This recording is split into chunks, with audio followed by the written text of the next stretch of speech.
next in our agenda, we're going to be joined by Jarod Greene. Please join me on the stage here. And we're going to talk about messaging frameworks. All right, Jarod, thank you for being here. Pep, thanks for having me. How are you? Can you hear me all right? Yeah, can hear you perfect, man. All right. So I'm going to get out of your way, and the stage is yours. All right. Appreciate it. Thank you. And thank you, everybody, for joining, spending a little time with me today. I want to talk a little bit about messaging frameworks and in a unique position as a product marketer to join a company that has product market fit, is driving pretty good momentum, but just needs to kind of tweak and modify the messaging. So I'm going to show you how we've done that in just a short amount of time, and excited to get to the next set of phases. So the deck should be up, and then I can just go ahead and drive. So I'm looking for that, and I can go. There we are. Okay, beautiful. So just before we get going, a little bit about me. My name's Jarod Greene, by way of introduction, VP of Product Marketing here at HighSpot. Love helping people and love solving problems, and really love helping people solve problems. So excited to be here today, and maybe we can solve some problems together. I've been in product marketing for the last 7 years, live in sunny, Seattle, Washington. And again, the Vice President of Product Marketing here at HighSpot. One of the things that I get excited about is the notion, and Claire just touched on it, right? Your buyers don't really care what your products do. And I know it sounds sacrilege. I know it's tough for a product marketer or a product manager to say those words, but it's true. Your products don't matter. What your customers care about, what your buyers care about, is what your product can do for them. And I think a lot of times we get caught in the realm of our products are awesome, our products are great, our projects solve all the world's ails. But the reality is your buyers need that explanation of how the product, how those features, how those capabilities, and how those use cases translate into value for them. And they need to know quickly. I think one of the notions of being a B2B SaaS marketer is that we're not just competing against our known universe. We're competing for time. We're competing for attention. We're competing for budget. We're competing for mind share. And it can be very difficult to do. And as the buyer typically only has a few minutes a day to even think about looking at solutions, it's important to be clear, it's important to be cogent, and it's important to be differentiated. And that was really the crux of our challenge as we set out to use more differentiation in our messaging so we can stand out in a very crowded and emerging space. So I wanted to talk about the notion of your messaging as this living, breathing document. You guys know, as product marketers, your marketing, your messaging's never done, right? Your messaging's never complete. You would never put it on a PDF and say that it's finished, and you would never touch it again for an extended time frame. No, your messaging's always living. It's always breathing. It constantly needs refinement. It constantly needs tweaks. And I know the notion of there's a downstream impact of that messaging update on your content, on your collateral, on your website, and how that is kind of permeated through all your channels. Yes, absolutely. And that's why I believe positioning, and I think most product marketers would agree, that's why positioning becomes so important. Your message is going to change. Your message is going to evolve. The way in which you differentiate is going to change over time. But ultimately, your position, who you are and who you want to be defined as should be core. And that's why positioning, which is really hard to do, is almost necessary to do before you get started on messaging. And again, being in a unique position where I joined HighSpot 4 months ago during a pandemic, virtually and onboarding and the whole bit, it was really important for us to establish positioning before we put pen to paper on any content or pen to paper on any messaging, because once you go awry on positioning, it's really hard to reconcile. So let me show you what that looks like for a second. You have to get everyone on the same page. This is the hardest part about being a product marketer. You are in the middle of sales and marketing and product and customer success and your analysts and your influencers. But at the top of that hierarchy is your buyer. And one of the things that I encourage my team to think about is, we are beholden to the buyer, right? We absolutely are accountable. We're absolutely responsible for the business performance. But at the end of the day, it's our job to know the buyer, know the product, know the market really well. And I think we use that insight to inform those other teams about what is happening so that they can become more effective. If we do our jobs right, we believe we can help the company win larger deals faster. And ultimately, that requires synergy. It requires us to be on the same page with the way we show up, the way we believe we create unique value for our customers, and ultimately the way that we prove it, and then the way that we go ahead and do it again. So how do we inform product strategy to build out use cases, or to build out capabilities, or to add features that close gaps that allow us to keep having that conversation? So getting everybody on the same page can be hard, particularly when you have stakeholders or you have long tenured employees who are pretty steadfast in the way that they've talked about the company for a long time. And it's not that they're wrong, and it's not that they're misinformed. It's just that it's not always as buyer centric as we as product marketers would want them to be.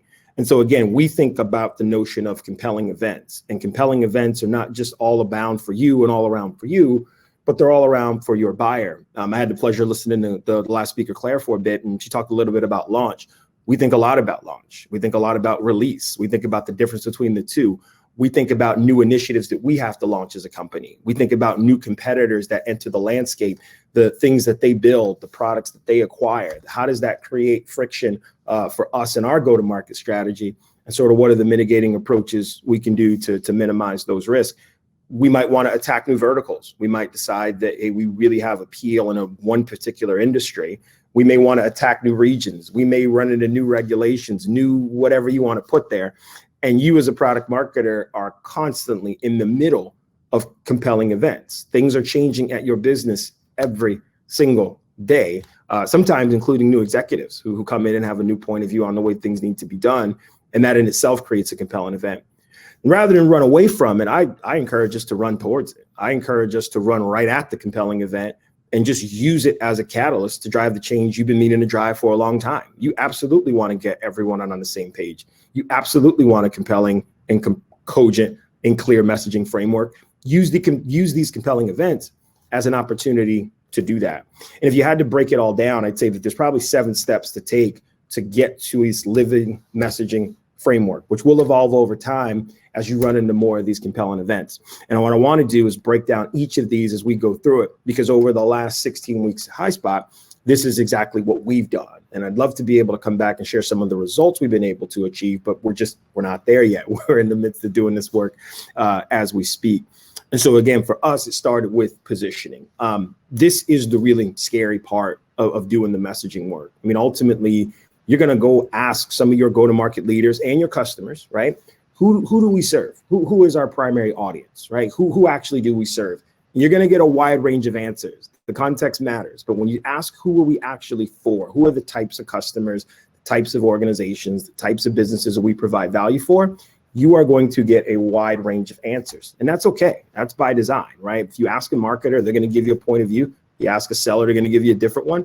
And that's all right. But ultimately, you as the product marketer need to kind of nail down who is it we actually serve, because that is ultimately the most important question in your positioning. What does that audience need? What are the things that they need? What are the things that they want and expect? What are some of the unknown or known issues that they have as they try to complete the jobs that need to be done? And ultimately, who are you? What value do you provide? What do you serve? How do you do it differently than other people? And why should your audience care?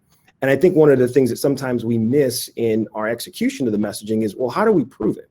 If we say we're the easiest solution to use, how do we prove it? If we say that we're the easiest to administer, how do we prove it? If we say that we're accelerating sales cycles by a factor of X, how do we prove it? And the ability to go do that is actually the really fun part. But again, establishing positioning is tough. If you're working at a B2B SaaS company, if you're working under a founder, which I've done 3 times, it can be very difficult to kind of pin positioning down, because the notion of saying, well, if we're for this, we must be against this is true in most cases. But the reality is you cannot serve everyone. You can't serve every industry. You can't serve every geo. You can't serve every buyer need. You can't serve every competitive displacement. You have to get granular about who you serve. And over time, once you get really good at that one audience, it earns you the right to go expand. And I've seen more challenges with trying to be everything for everyone, because if you can't figure out who you are and everything is a yes and, or everything's conditional, imagine some of the pain your buyers are feeling when they're trying to just get a simple answer to a simple question. And imagine the scale you run into when not everyone can answer that question at the same clip as some of your best marketers, your best sellers, your best support people, some of your best channel partners, et cetera, et cetera. You want to think about then your ideal customer profile. And I believe many of you are familiar, and I'd love to just get feedback in the chat. If you guys are familiar with the concept of an ideal customer profile, I think one of the things that can also be really hard about this is that if you start to struggle to pin down who your ideal customer is, again, sometimes you run the risk of sales folks saying, but no, we won that deal one time in healthcare, or we won that one deal that one time in Germany. And again, they're not wrong, but the notion of asking the question of, hey, who are the best customers that we have that are in the best position to buy our products and use our products and love our products and then buy more of our products? Those are when we say best, it may not mean that that's the customer with the highest ARR or ACV. It may not mean that's the customer that's filling out 10s on all the NPS scoring. But if you had to break down who are your top 10, your top 15, your top 20 customers, what are some of the characteristics of those customers? What's the typical scope of the number of employees? When you think from your firmographic data sets, is it a revenue band you look at? Is it an IT spend? Is it a sales and marketing spend? Do you serve a particular industry better than some of your competitors? Do you find a high concentration of a particular industry? Sometimes you find that by accident. Sometimes you don't intend to have a vertical go-to-market strategy, but just sort of end up in one. And if you look at your customer base and who's having the accelerated sales cycles, who's having the best fit with your product, you might run into some data that can put you in a position to start to accelerate, to think about what a vertical go-to-market strategy might look like. What are some of the geos you serve? And this can run into a whole gamut of challenges if you're not careful about being in a specific geo, meeting the regulations and requirements of that particular geography. I don't have to belabor the point on GDPR, but there could be some challenges you have in certain geos that don't present themselves in others that you need to be mindful of. I think one of the cheat codes in product marketing is the notion of technographic data. If you're a SaaS company and one of your plays is the ability to integrate with other solutions, sometimes it's great to say we have over 150 integrations with tools, but then it begs buyer questions. Well, how deep is the integration? Is it native? Is it API? Is it bidirectional? And again, if your answers may vary, it might be time to think about, of the best customers, what are the types of tools that they use? What are the types of tools that they get value from? And then what are some of the bidirectional kind of workflows and data exchanges do we need to create to get to continue using and loving our product? And then there's this notion of psychographic data. If any of you are familiar with some of the work Gartner has done around enterprise technology adoption profiles, I strongly encourage you to get familiar with it. They do work to understand not the firmographic or the technographic, but really how good at organizations are they at buying software? Are they business led? Are they IT led? Who controls the technology agenda? Do they lean more towards bleeding edge technologies to create a competitive advantage? Or do they wait for everybody else to use the technology and then come out and buy it after it's been vetted and approved? Those subtle differences in the way that these organizations think about technology impact the way they buy technology. And a lot of times it's not as obvious as you would think to measure what kind of profile that organization is, but getting to it is a really strong cheat code. So I'd encourage you to follow some of the work from Gartner in that realm. There's an analyst by the name of Hank Barnes who covers that space that has done some phenomenal work that I think we'd all benefit from following around. This is another really difficult challenge, and we walked through it pretty quickly, but it was the notion of differentiating differently. And again, for a product company, we love our features, don't we? But the notion of saying, hey, how do we go beyond that? How do we go beyond the use? How do we go beyond the features and the value and into ways that we can do other things differently? Can you get to market differently? Do you have a point of view? Do you have a different brand? Do you have a different way to excite and make customers aware? Can you compete differently? Can you do the things that your competitors either cannot do or are not willing to do better than they can do it? How do you prove it? Can you prove it differently? Do you have so much great customer sentiment that your ability to go out and get some of those quantified outcomes we had talked about, is that there? Are you in a position to go capture that at a clip that makes a ton of sense for folks that get it when you put out a market claim that needs to be proven? A lot of times you're closer to that evidence than you think you are. Can you price it differently? And not just the pure dollar amount, but can you actually set up different vehicles that allow you to create value and do things a little faster or do things a little more nimbly than your competitors? And again, does that mean you can sell it differently? Can you package it? Can you chop it up? Can you create exchanges? There's a lot of things you can do beyond just, hey, our feature does the thing better, and more into, can we deploy it differently? Can we delight our customers differently? Can we listen and incorporate their feedback differently? There are so many things you can do differently beyond just your product. And again, going back to the original challenge statement, your customers ultimately, again, don't care about your product, but what it does for them. And if you can add these accelerators and add these other elements of differentiation, you can do a much better job with not only getting the message out, but driving the sales confidence that they need to carry that message forward as well. one of the other things that we had to do was we had to map the buying teams. And so for us, we really spoke to the product marketing leaders who had to get the content that they worked so hard on to the sales team. But what we found is that there's always dynamics within product marketing is that they can report to product, and that might not be something that they have budget to get. The product leader would say, that sounds like a sales problem. I'm not funding that. And we had to understand that nuance.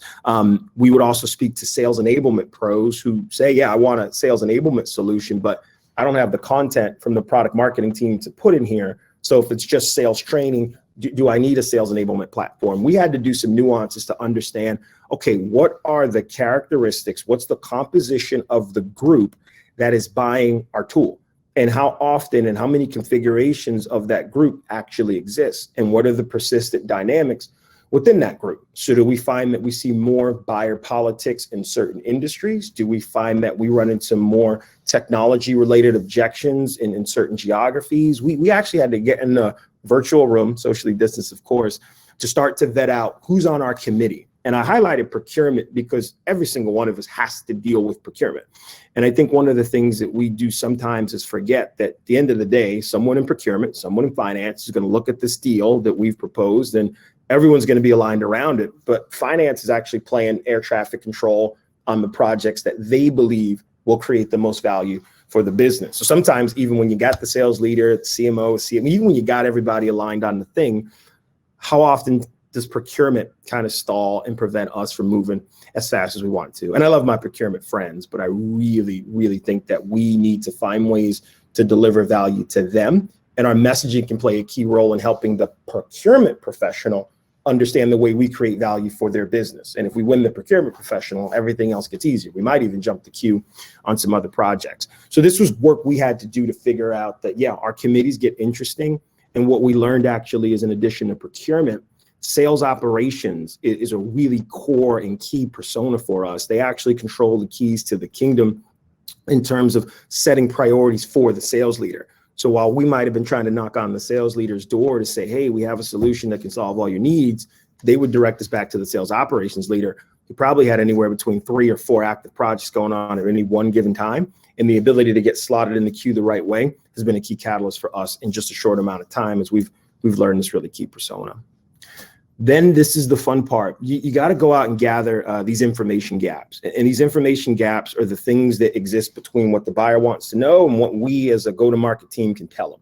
And so when you think about the questions that come up during the buying cycle, it's a really fun exercise. My team and I did this, and I was able to put on the new person hat and walk around and ask these questions. But I was able to get on a call with all of our SDRs and say, what kind of questions are you guys getting at the top of the funnel? Or when I was able to look at the web demo requests and some of the questions buyers would ask, we put those together and we created a bank of about 150 questions that come up at the top of the funnel that need to be answered. And what's really interesting is that, you know, we all follow some of the same statistics, but if we agree that 60 to 65% of the buyer's journey is complete once they hit our website, well, then a lot of the things that we would consider top of funnel or mid funnel or bottom funnel actually just kind of shift left, right? A lot of customers have mid funnel questions on the first meeting. How long is this going to take to deploy? When can I expect to see success? When can I expect to see ROI? Those are things that they want to know immediately. How quickly can I see the product? Just show me the demo. So I think there's elements of how these things fit in a traditional sales funnel that have been blown up a bit with the notion of virtual selling. So we've gone out and we've gathered in the neighborhood of 275 to 300 questions that the buyer's going to ask during a typical buying cycle. And one of the agreements we made with our sales teams and some of our content teams is that we will not put pen to paper on content unless it answers at least 10 of these questions.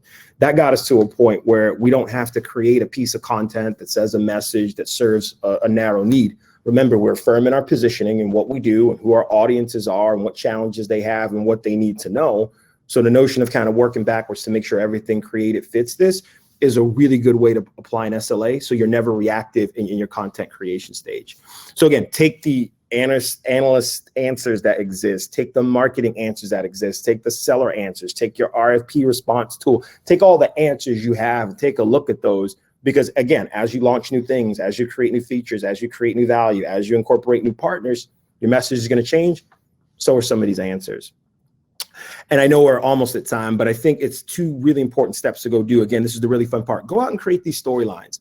And I think a lot of times we get caught in the realm of, well, we have to do a really nice case study and testimonial. Not so much. I mean, depending on your stage of the journey and depending on how well of a branded company you are, there's a lot of value in anonymity and not saying who the customer is. Being able to say, hey, a Fortune 500 financial organization and having proof around that can be just as effective sometimes as the name drop. But your ability to capture these stories, whether you publish these to market, publish these internally, share these on Lunch and Learns, is going to be really important. And I think you have to frame stories in a way that makes sense. Sometimes if you just talk about the results achieved, that's great, but what about the journey that got them there? There's some really great storytelling frameworks that I think we all can apply to help us make it easier to make our stories believable, to make our stories memorable, and to make our stories effective in driving conversion.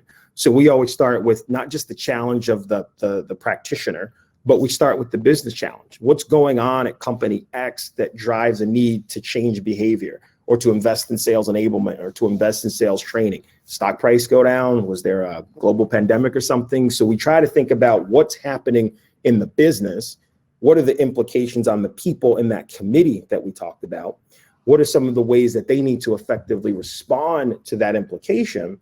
And then through the use of our product, what are some of the outcomes they've achieved? Have they increased their win rate? Have they increased quota attainment? Have they shortened their sales cycles? Have they reduced the ramp time to get new sellers up to speed, right? Have they just made their sellers happier? Have we just seen an improvement in rep morale? There's a ton of quantified outcomes that you're going to need to get. And I've just always been a big fan of using percentages and factors of X as opposed to raw numbers, because then you can go up segment, down segment, and it's easy for your buyer to understand that, if I use your product, I will receive a 20% decrease in my ramp time for new sellers. Great, takes us 4 months. I can do the math. And then last but not least, another really fun element, go out and communicate. So often we do this really incredible messaging work and then we bury it in SharePoint. We bury it on a hard drive or we bury it in somebody's repository. You have to go out and talk about this and you have to be excited in your communication of it. Join sales leader meetings, join marketing meetings, join customer success meetings, join your all hands meetings, go on road shows to communicate not just the messaging framework as a document, but talk about some of the inputs that you've gathered. Talk about some of the ways you've arrived at the position you've arrived at and continue to seek feedback through things like your win-loss analysis. Continue to have conversations with your influencers, your peers, your communities, because again, you get to do this often. You get to rinse and repeat. Go out and get people certified on your messaging. I think a lot of times we drive sales certifications so that they can speak to all the magic features we create. What about the messaging? What if we got everybody at the company certified on the messaging? That is certainly an initiative you're in a position to drive. And if you have a sales enablement platform, it's a great place to put it. So I think you got to go out and communicate. And this is the fun part too, do it all over again. I think this should be an annual exercise where if you have a rallying cry, whether it's a sales kickoff, whether it's an initiative that you do in the middle of the year, go out and do this on an ongoing basis. Your messaging's never a set it and forget it. You have to go out and incorporate voices and feedbacks and anecdotes and use cases into what you do. Otherwise, your message is going to be very stale and nobody wants that. So again, these 7 steps to living messaging, we're in the process of executing step 7 right now. We're going out to communicate to teams through now and the end of May. I'm really excited about what we can do once this is activated. So I appreciate you guys' time and the platform. Pete, if you have questions, we can talk, but if I've gone over, let me know. Awesome. Thank you so much, Jarod. We do have questions and whoops, my camera here. Let me try to see what's going on. So question number 1. So if you are selling to B2B, so how do you go about messaging there? Because it might be, like you don't know who is the exact person there and, the title changes. And so, So how do you go about it? Yeah, it's interesting. So I think there's 2 sets of roles, right? There's kind of your buyer roles and your user roles. And sometimes we mix those up, but like who's the economic buyer of your thing? And again, if you've done transactions in the past, if this isn't your first sale, you should get a sense of who wrote the check and sort of what were their motivations around it. Sometimes you can look at titles to get a sense of who these people are. But more importantly, and I saw this in the chat, the notion of seeing who the actual folks are in the buying process were. Were they influencers? Were they snipers? Were they decision makers? Those are some of the next steps. So I think really simple win-loss analysis, just looking at some of your CRM data and talking to some of your sellers can get you a point of view on, hey, who are the people in the committee that are making the decisions? and then going out to do some of the primary research around who these people are, what these people think, and what these people believe can be a really effective tool. So having even light persona guides can get you started in that realm. But again, the difference between B2B, but the difference between B2B and B2C, still applying some of the same principles. We have a question here earlier, actually, to the previous speaker, but I'm actually curious about your take on this. So feature launches versus product launches, and how would the messaging approach be different? Yeah. What's your take? Yeah, so we're doing a I'll call it a more of a platform launch, but I think we've delineated kind of release management of, hey, product or new features are generally available, and that happens, and we can communicate that at scale. One of the things that we want to do is we want to launch, and what we've done is we've taken all the best features, all the needle moving features, package those into one launch event, and then what we'll be able to do is to communicate at scale to a larger market of not just customers, but prospects and analysts and influencers about the value of this kind of now unified feature set that create new capabilities. So again, we won't go to market for every release, right? We don't go to market and scream, because we'd be very tired. we launch a lot of new things, but the notion of how you package it, and again, how the packaging of what you've delivered in the terms of 2 or 3 capabilities that create new value propositions lets us tell the story differently to a new audience or to a new frame. And that's what we do through launch. So we release every 6 weeks, but we only launch massively about 3 times a year. Does that make sense? Perfect. Jarod, thank you so much. Thank you. Appreciate the time. And I'm on Twitter, LinkedIn, very easy to find. So would love to keep the conversation rolling. If you guys have questions or just want to connect, do reach out. Wonderful. We'll see you there. All right. Thank you.